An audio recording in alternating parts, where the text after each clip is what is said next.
Hello. हाँ जी। अभी आ रही है आवाज? जी आ रही है। हाँ। सो हम एक अगर हैबिट के बारे में बात करें, 2000 अराउंड 15 से जब से पीक पोल्यूशन शुरू हुआ है यहाँ पे, उससे पहले भी पोल्यूशन होती रही है। एंड हम एक हैबिट में ढल चुके हैं कि हम एडजस्ट होते जा रहे हैं, बट ये habit is not good for us. तो हम एवरी टाइम ये सोचते हैं कि हम गवर्नमेंट की तरफ से क्या स्टेप हो रहा है, नहीं हो रहा है, but as a human being, आम आदमी की तरफ से भी हम कुछ कुछ स्टेप्स ले सकते हैं। लाइक टू फ्यू स्टेप्स आप अवॉइड करने के लिए ले सकते हैं, फ्यू स्टेप्स आप ये ले सकते हैं ताकि आप इस प्रदूषण में और ज्यादा कंट्रीब्यूट ना करें। ना करने के लिए डेफिनेटली ओपन बर्निंग, देन हम गार्डनों में, पार्कों में हम काफी इजीली ओपन बर्निंग करते हैं। आई थिंक ये स्मॉल स्टेप्स है, but we should try to avoid ताकि हम अपनी तरफ से कंट्रीब्यूशन कम करें। प्लस विंटर आ रही है, lot of open burning is very important, plus reporting. And खुद बचे रहने के लिए तो we have mask purifier whoever can afford, but it's not advisable. Reducing number of trips, because transport के एंगल से अगर देखें तो transport urban ambient air pollution का सबसे बड़ा हिस्सा ट्रांसपोर्ट पे जाता है। हम कैसे चलते फिरते, अगर हम उस हैबिट को अपना थोड़ा मॉडिफाई कर सके, कंट्रोल कर सके, ट्रिप 3 की जगह 1 बनाए। अगर छोटी ट्रिप्स है तो हम गाड़ी से मतलब फ्यूल व्हीकल से ना जाए, छोटे ये रिक्शा वगैरह से चले जाए या छोटे ऑटो से चले जाए।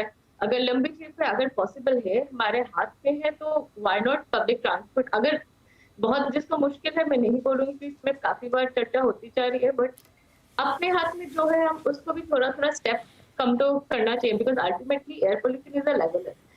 पुअर रिच एवरीवन, सबको इम्पैक्ट इसका बराबर से मिलता है। So we know what we are getting into, हमें पता है हम खुद ही इसको खराब कर रहे हैं।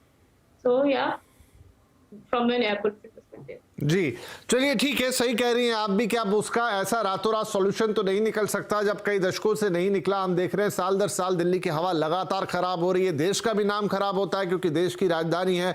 कोई उसे चेंबर बोलता है, कोई कुछ कहता है, लेकिन ठीक है चलिए, अब यही सही कि हम उसमें कम से कम जो योगदान देते हैं या हम जो उसमें रिस्पॉन्सिबिलिटी प्ले करते हैं उसको किस हद तक कम कर सकते हैं। बाकी चीज़ें अब सरकार और दूसरे लोग देखेंगे।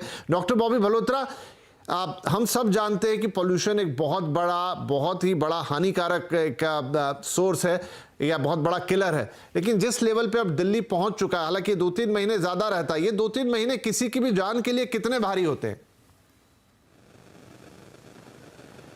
जो एयर पोल्यूशन है वो 2 तरह से हानिकारक होता है।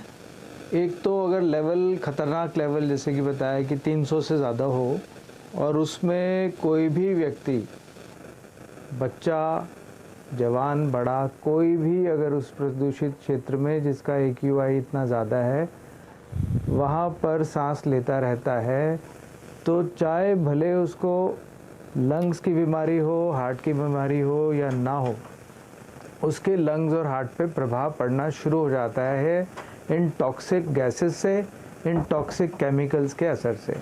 क्योंकि ये गैसेस हम इनहेल कर रहे हैं और यही गैसेस हमारे ब्लड के ज़रिए हमारे हार्ट तक जा रही हैं। ये तो एक्यूट साइड इफ़ेक्ट है कि एक्यूट ब्रोंकाइटिस होना, छाती में दर्द होना, सांस फूल जाना, और एकदम कई लोगों का तो ऑक्सीजन लेवल भी गिरना शुरू हो जाता है, चाहे वो बीमार हो ना हो।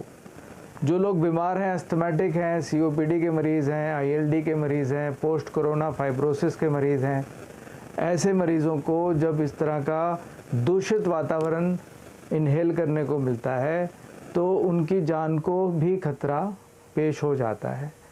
उनको सांस का अटैक हो सकता है, उनकी जो सांस की नलकी है जिसे ब्रोंकस बोलते हैं, ब्रोंकाई एकदम टाइट हो सकते हैं और उनको इवन ऑक्सीजन की कमी के चलते हॉस्पिटल में एडमिट भी किया जा सकता है।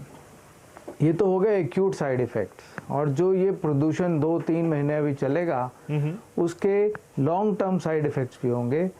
कुछ पार्टिकुलेट मैटर ऐसे हैं जो सांस के ज़रिए ब्लड के अंदर एब्जॉर्ब हो रहे हैं, जो PM2.5 और PM1 पार्टिकल्स हैं, हमारे शरीर के अंदर ब्लड के अंदर से जा रहे हैं। ये लॉन्ग टर्म एक्सपोजर से किसी भी व्यक्ति में, चाहे वो जेनेटिकली अस्थमैटिक होने के संभावित हैं या नहीं, उसमें भी अस्थमा पैदा कर सकता है, लंग कैंसर पैदा कर सकता है, और स्मोक से जितनी हानि होती है उसी लेवल की हानि, स्मोकिंग से जितनी होती है उसी लेवल की हानि ये प्रदूषण हर इंसान पे कर सकता है। जी छोटे बच्चे, बुजुर्ग इसमें सबसे ज़्यादा वनरेबल हैं और उनकी जान को इस मौसम में बहुत खतरा रहता है। उनके लिए सावधानियां बरतना बहुत ही जी ज़्यादा बिल्कुल, जरूरी मतलब है। आप जो कह रहे हैं तो ये भी किसी महामारी से कम नहीं है, बस ये है कि